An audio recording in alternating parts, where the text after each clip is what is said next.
Hello and welcome back to Boring Dad Gaming, where today we're going to be playing some more Sovereign Syndicate. We're in the map we started in initially, but we're going to take a quick look around the rest of it before we have to go and face the music with the mysterious stranger. Containment fence. Military grade, reinforced with barbed wire. The sign reads, Werewolf Containment Zone in luminescent paint. Electric bolts arc between the fence posts, the smoky ozone scent flooding our nostrils. Worth a look around. Might be another way through. We have a wit check. So we have 16. It's a 20 difficulty. We need a minimum of 4 to pass. It's pretty good. Yeah, we'll do that. Aced it. Silver hat cables running into a switch box. That must be the power source. Well, I'm no engineer, but I might be able to power down the fence from that switch box over to my left. Which is here. Let's go and collect those gears and cogs first. Right, so what's the deal with this switch box? A battered metal switch box secured by a chain and padlock. Can we have any more luck getting into this? We have 59 on Animal Instinct, using the cane saw to bash it open. Let's give it a go. Nope. Whiffed it. Pox in this ruddy box. Now it's all smashed and I might never open it. Come back with a blasting cap. Well, nothing for it. Better move on. Alright. Yeah, we're going to have a little trouble, I think, getting into things like that. Last night's hard to recall. Bodily aches suggest they threw me out around closing time. We've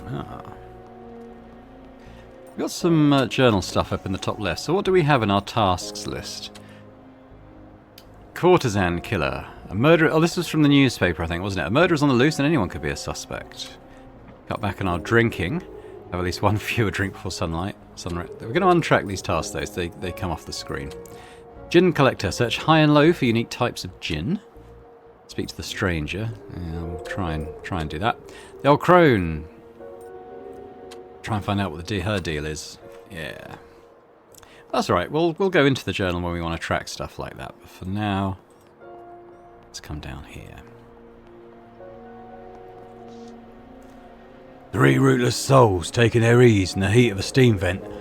One of the few free comforts to be had in old London town. This one is Poe Pickett. Drifts around the city so much it's hard not to know him. Might not remember me, though. Boulder damn, dash that landlord. Bloody meter refuses to fix the heat in my abode. Them mutton shunners cast me out on the bricks like flicking an ant off a sleeve. The unfortunate's companions huddle for warmth, their tattered garments splashed with ale stains.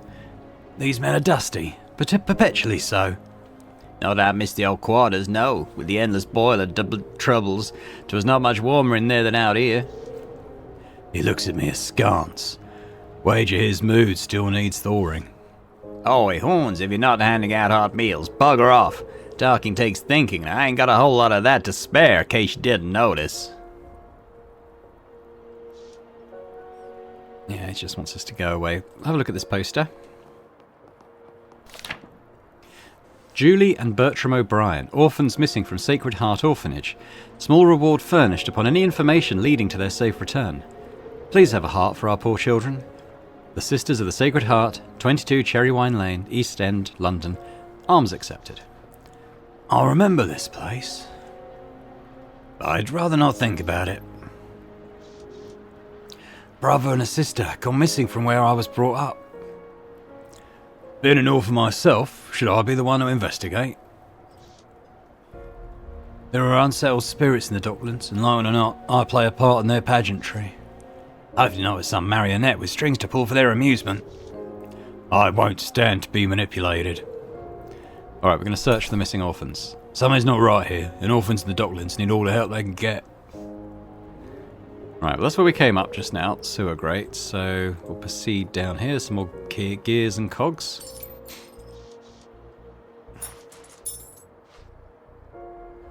Yeah, this is Overground Station. It's the witching hour, so of course the trains ain't running. No escape from the stranger this way. Speaking of whom, some wayward cartwright abandoned their wagon here. Beyond it, tenements and a dead end. He's got me end in. Alright, well, I'm pretty sure we have to talk to this guy to get the plot moving on. So it's time to face the music. He's waiting with a cold stare and a hand on his flintlock. All done mucking about down there. About time. How do you know that? This ridiculous sandhog uniform, no doubt. How do you like the finery? Might have served you down there, but it's not permissible where we're going. Oh, does he ever lighten up? Right then, you ruddy sight. Let's get going. We need you batting on a full wicket. Shall I let him ragdoll me around East London? Not a chance. Ah! With my stature, I should get the best of him. We're up to 35 now. Still, it's a question of speed and dexterity. I'll take a big swing at him, but he dodges deftly. Even so, I'll make a pass at his handgun. But he swats me away like I was a child. You can't shake me off. I'm not one of your debts. A soldier's cold and steely gaze. He must have seen combat. Scores of bodies like I can't imagine. Whatever thoughts were crossing my mind are frozen in place, like watching a busy intersection warp into slow motion and then hold entirely still. Can't even think about what it means to think. Fine then, I'll go along willingly, but if I'm to meet my end, please spare me the pain of it. I'm glad we understand each other. Another wit check. Easy one though, this one. Where are you taking me? Yee. Somewhere you'll be more comfortable. I'd rather not suffer any more than I have to, but at some point you'll tell me what you're planning. Well, there's no time for dawdling. Expletive signifying content. Bellend, he hasn't any conscience. Tell you what, nowadays when we use the word bellend, it doesn't mean the same thing. Well, if it seems like London left you behind, humour me for the evening. Otherwise I'll deliver the bounty on your head and I won't have wasted any time. Your headache rages with a fierce second wind, and every step is a hammer and nail in your psyche. The stranger's reckless pace only makes matters worse, his arm like a vice grip, dragging you down a mizmaz of twisted alleyways until at last a string of paper lanterns appears. Buoys in a sickening sea of the night, the cherry glow of Red Lantern Lane. Within waves of jasmine and sandalwood incense, memory washes fear away. This might be the only place that could convince you to keep on living, even just for a night. The gas mantle above the door fills you with fondness, cleansing the rust of your mind-gouging hangover. You've arrived at the Red Lotus Den, the only place you've ever felt at home. No need to be pulled along now. You go inside willingly. Happy now? Body aches and a deep uncertainty in the bones. It's hard to be happy like this. Allow me to rephrase. Have you ever been happy? I can't say that I have, but I've gotten close to it here.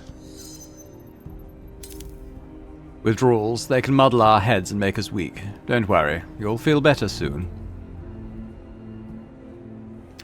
Okay, got a changing area. I think here we can use our illusion skill. Towels and bathrobes disarrayed in cubbies. Away from prying eyes, a fine place for a change of appearance. Let's see, what to do? Well, we're going to do... It's a very easy skill check. This is kind of our specialty, so cast our illusion. Yes, there we go. Sight from the fire, hearing from the ether, smell from the air and taste from the water. Touch down to the earth in another form. Right, let's play it safe for the time being. No need for any confrontation. Alright, we have a new form now. We go here. Oh, it doesn't actually have it out here. Still, we've leveled up animal instinct, self-discipline and wit. Spryness still lagging a little bit behind.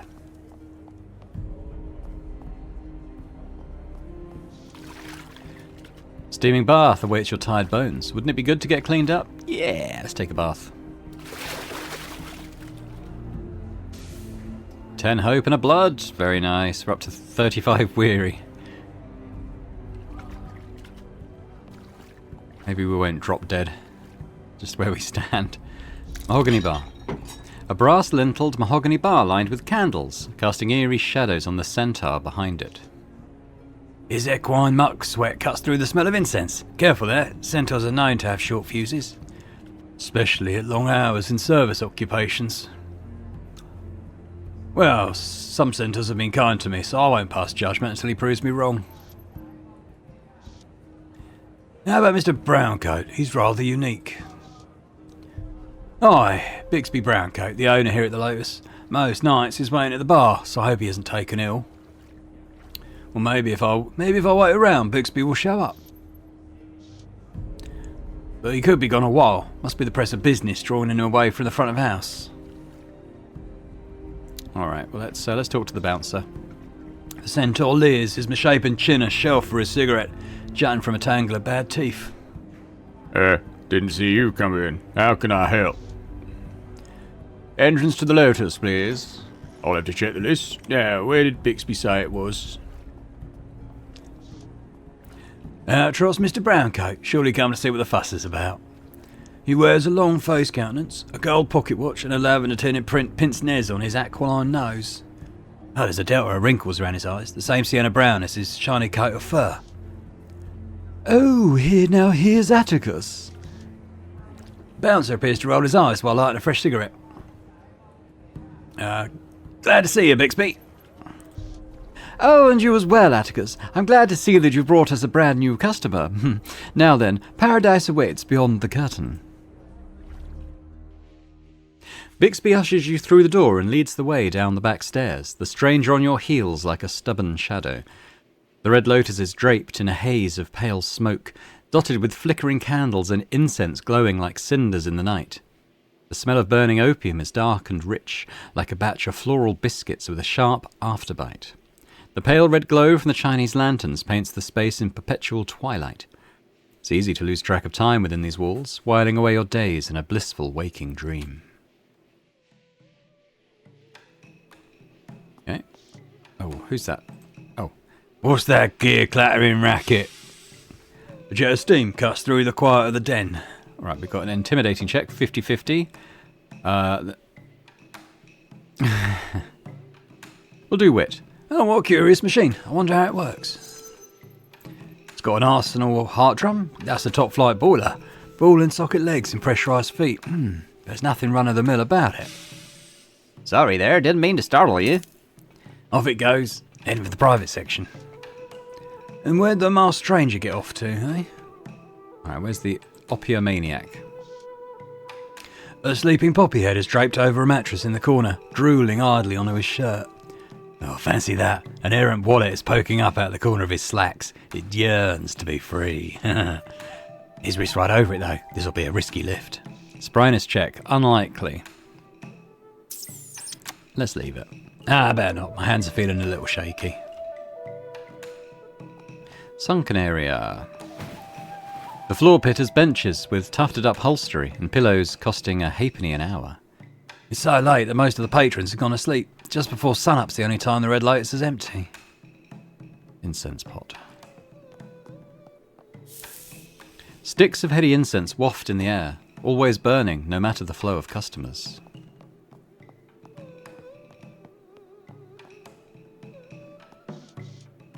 Two workmen, blissfully free of the waking world.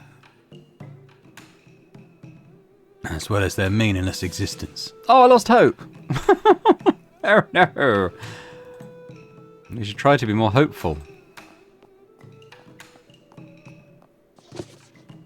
A sturdy yet musty old bookshelf, the spines show titles such as Arcane Magic on the Eastern Edge of Ruin, Opium Through the Ages, and Parlour Games, Love in the Dreamtime. Got a dwarf and automaton here. Evening, stranger. The dwarf has a warm and amiable look, with a set of crystal blue eyes, sharply intelligent and a red moustache that's so full it could crawl off his face and build a cocoon. His beard is elegantly braided in the common style. I finger the brass rings in my own goatee, which is coarse and stringy by comparison. How'd you do? Just fine. Some kind of inventor, are you? Aye, name's Theodore Redgrave, Brotherhood of Boffins, but call me Teddy. Most people do. Boffins, eh? Oh yes, the Royal Society finds all kinds of industrial research nowadays. There's a brotherhood for every branch of science. But I'm with the DA, that's Division for Automatons. Oh, your automaton, has it got a name? Oh, this is Otto. Perfectly friendly he is, if a little odd. Stands to reason, though. Who among us isn't a little odd? It's truth, if I've heard it. What can I call you, sir? Atticus Daley. Teddy pats the automaton with his fat paw. Mr. Daley, from the both of us, it's a pleasure. Otto's gonna need some tweaks before the brawls, but we'll have him fit as a fiddle by then. Otto's a brawler, eh? Oh, so far he's only watched from the sidelines, but someday he'll fight with the other battle traps. No emotion from the automaton, of course, but one can't help but wonder how it feels about all this. See, I'm a hunter of fell beast and monster. After the werewolf fights, these outlaw wretches are all tattered to malleon. Beat up and worn out. Much easier to take in for a bounty. Only 3 days ere the moon is full-bellied. Better have a good mind to who you're betting on. Well, that's quite an occupation. Must never be a dull moment. Oh, that's true. I just knew you were a man of culture. And that's on top of having the kind of stature I look for in a cove, eager to be on my docket while partaking in the pit fights. Well, fetch an offer that I don't want to commit just yet. Besides, a stranger wouldn't want me to be led astray by such endeavours.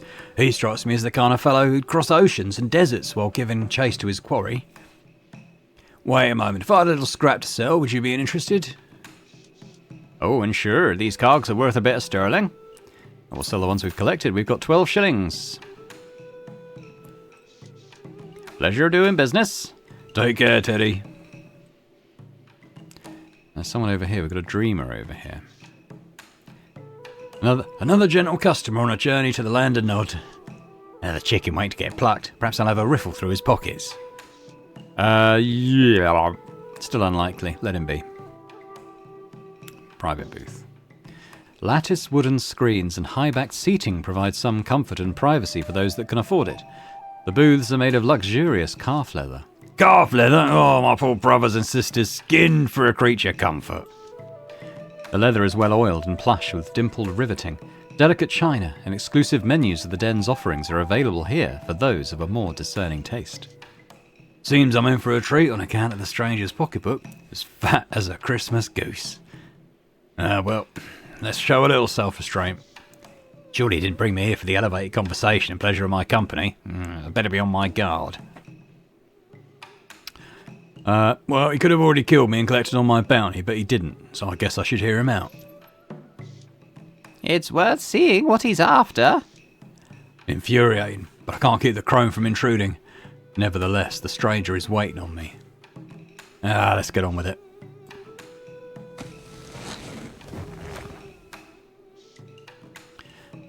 The menu is embossed with an array of oral morphines, liquid and powdered cocaines, and all manner of midnight oil. It's opium, right? Yeah. So when people say burning the midnight oil, meaning like they're working late, does that mean they're on opium?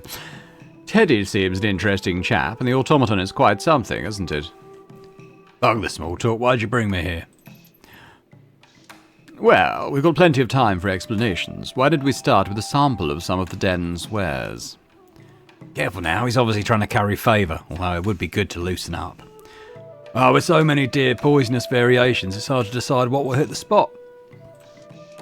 I must say I'm impressed with your discretion. I would have thought just any old fix would do. Well, thanks, I suppose, but you know it's not from the kindness of your heart. Well, we'll see if you sing the same tune when it's said and done. Now then, while you think about the entree, I'll prepare the appetizer.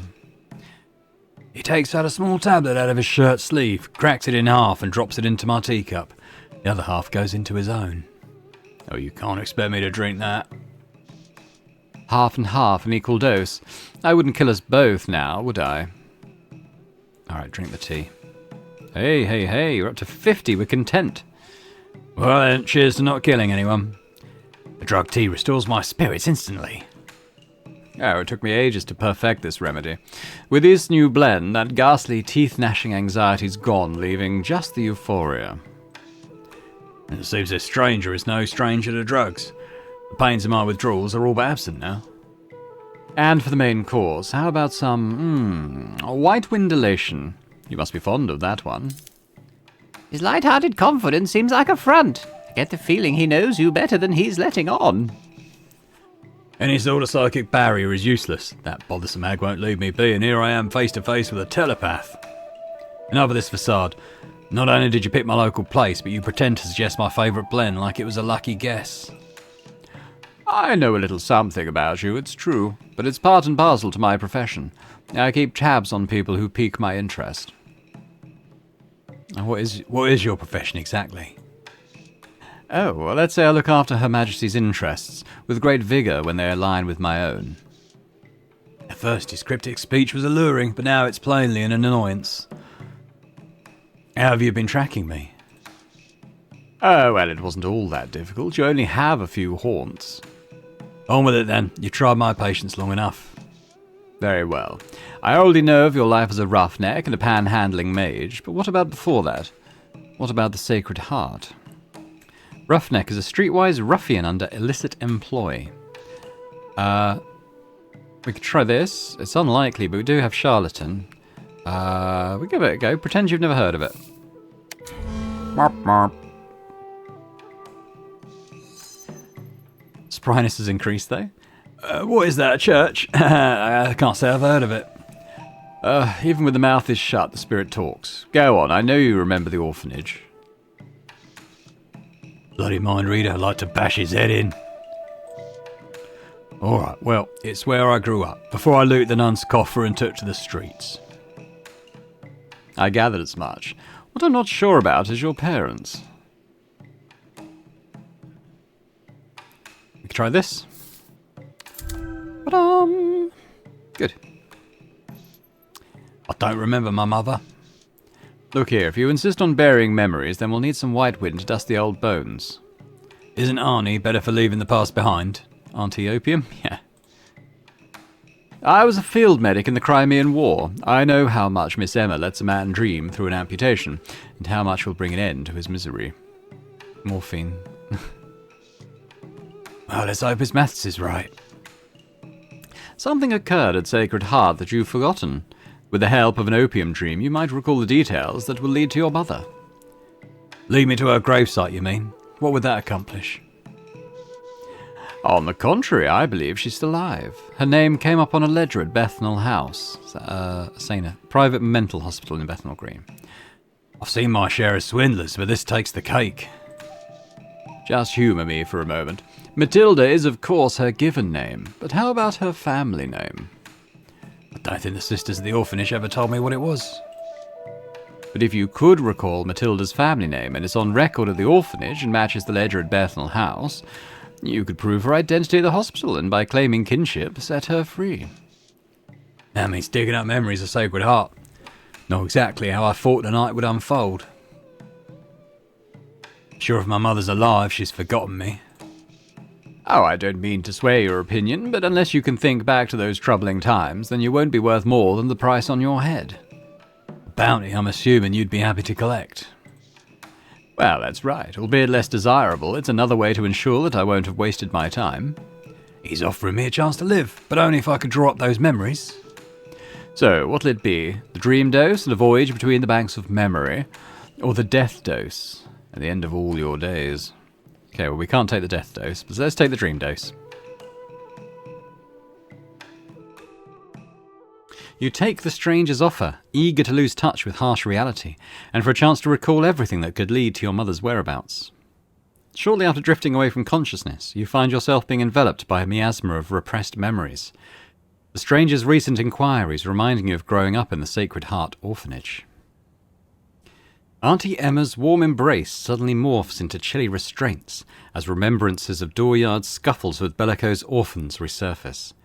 It's as if life's refusing to allow you to seek refuge from tangible hardships, no matter how potent your drug of choice for escapism is.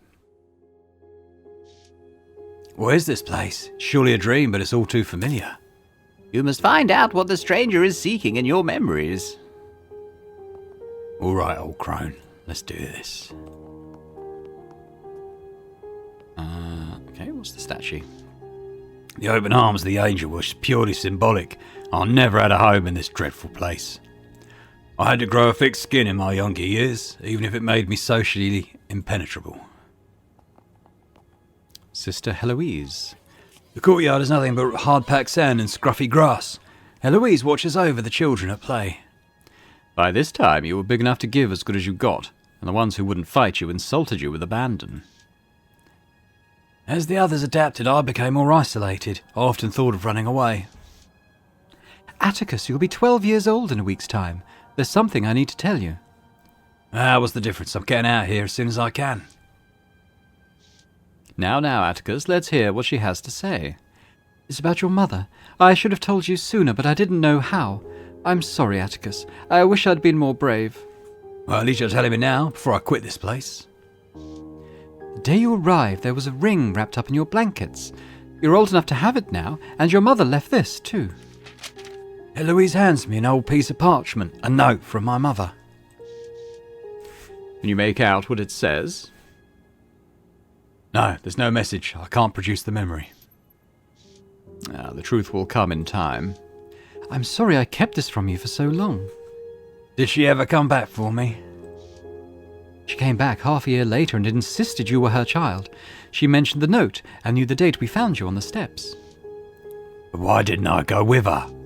Hush, Eloise is coming to that. As your mother signed in at the registry, a horse and buggy drew up outside, and there was a terrible shout as someone bowled over the sister at the door. When this fellow burst in, your mother went stiff as a corpse. Could it have been my father? I don't know who he was, but he struck a panic in my heart.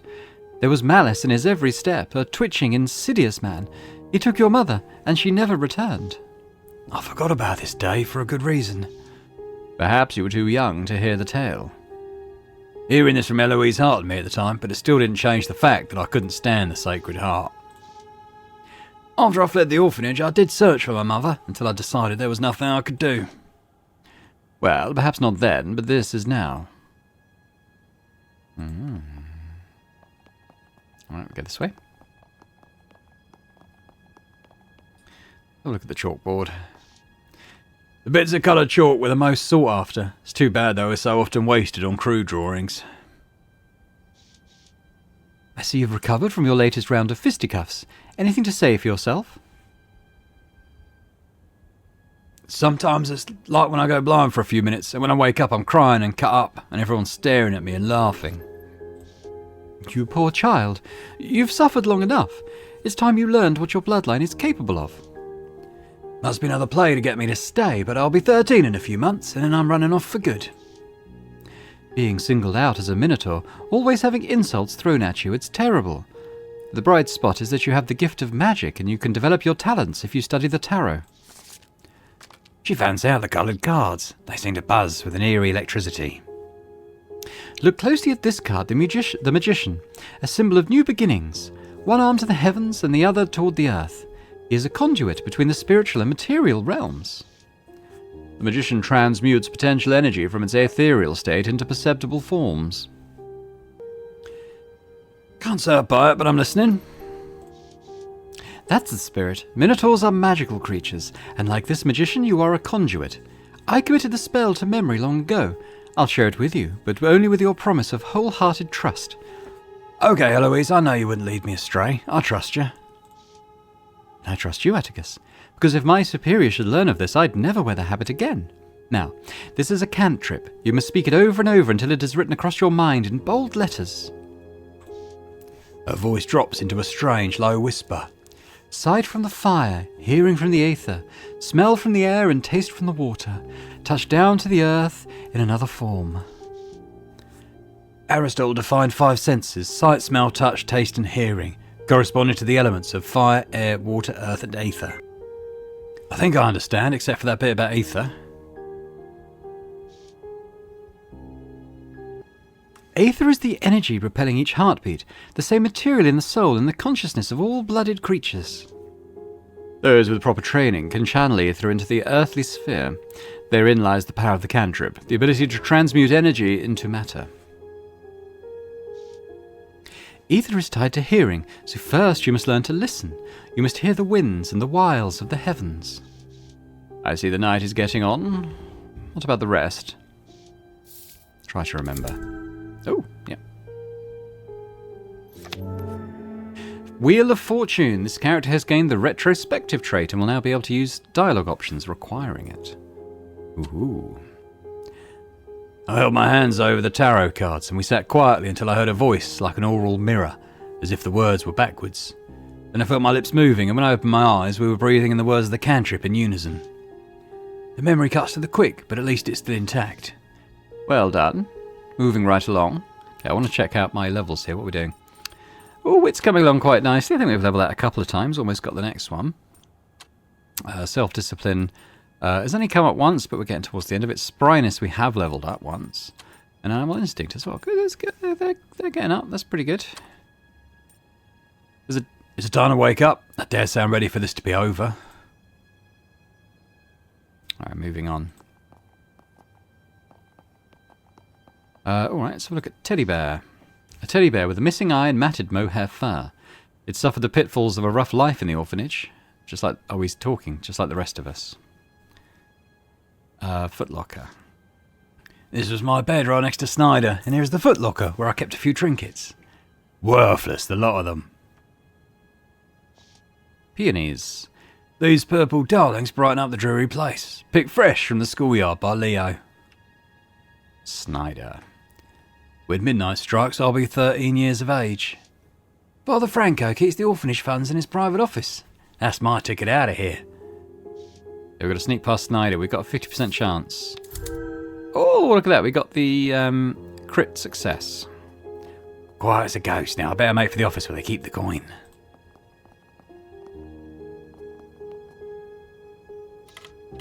There's enough here to get me started on my own. Pay dirt. I put 100 leagues between me and the Sacred Heart. What was that? Sounded like it came from the hallway. The house is roused. I better make my exit. Through the window. Ah, wit's gone up. Someone's coming. My only way out through the window. There's a voice in the corridor, then a pale shape that emerges from the shadows. Stealing this money. It hurt the Sacred Heart. We fell behind. We skipped over holidays and knitted clothes for the children. This memory's been twisted by the guilt you felt from it, taking a new shape to prevent this sort of behaviour again. That's right. It didn't happen like this. She didn't catch me in the act. I'm sorry, Eloise, but I had no other choice.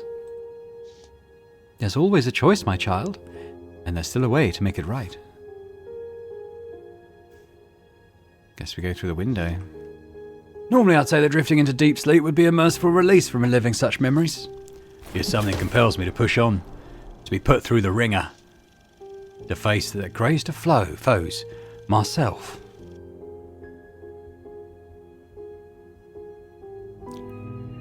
When I was young, I thought that money was the most important thing in life. Now that I am old, I know that it is.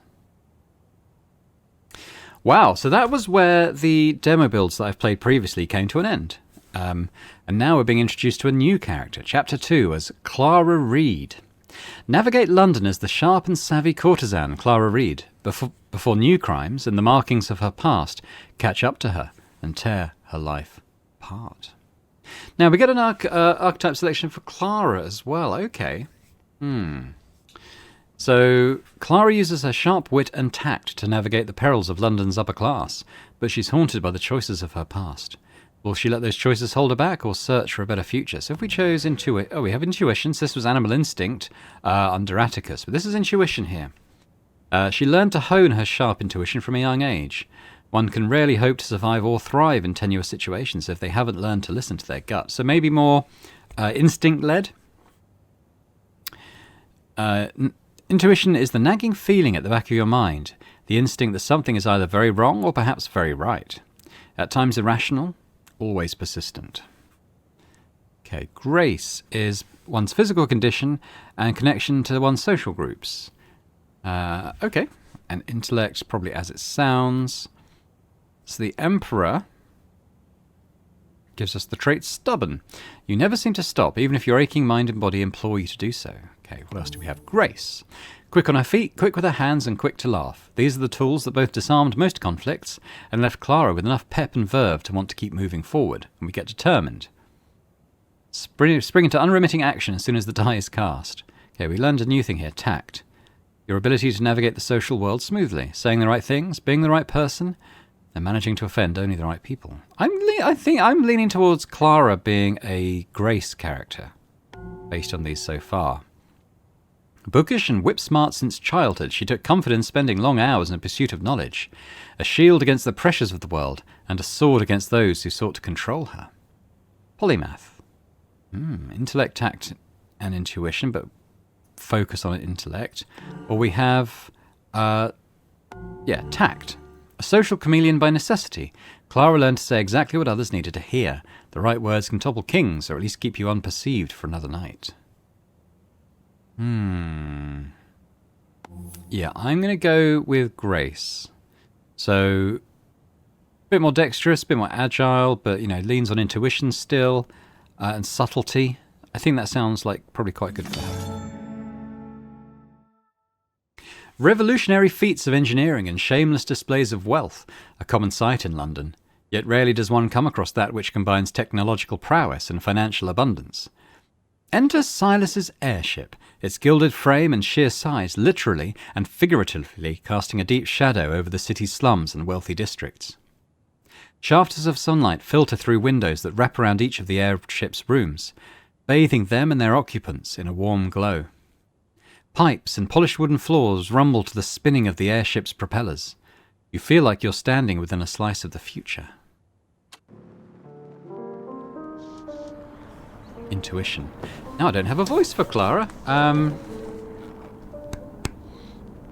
don't know. Morning already? Can't stay here forever. I still have much to do before I leave London. Good thing Silas already delivered my payment. He was up before me. I wonder if he's still aboard the airship. Take in the atmosphere. 88%. Yeah, manage that. A gentle hiss of steam and the churning of metal gears. Silas is in the office, tinkering with some task or another. Last night was no bed of roses, but it wasn't all bad. At least once I've quit London, I won't have to entertain Silas anymore. How's our hope level? We're content, 55. That's nice. Silas brag. Is that you, sweet thing? Up at last, are we? Better get going. Too busy to lay abed. Okay. Well, I feel like that might be quite a good place to end it for now as we head into a new world and new person to play as, someone, and part of the game I've never experienced before. Very exciting. But if you've enjoyed this, if you can hit the thumbs up button, that'd be fantastic. Leave me a comment. Let me know what you think about the game so far and thoughts on perhaps where the story might be going or anything else. That'd be very interested to hear. And if you're watching this and haven't already subscribed to the channel, it'd be amazing if you could do that as well. So thanks very much, and I hope to see you next time for more Sovereign Syndicate. Bye for now.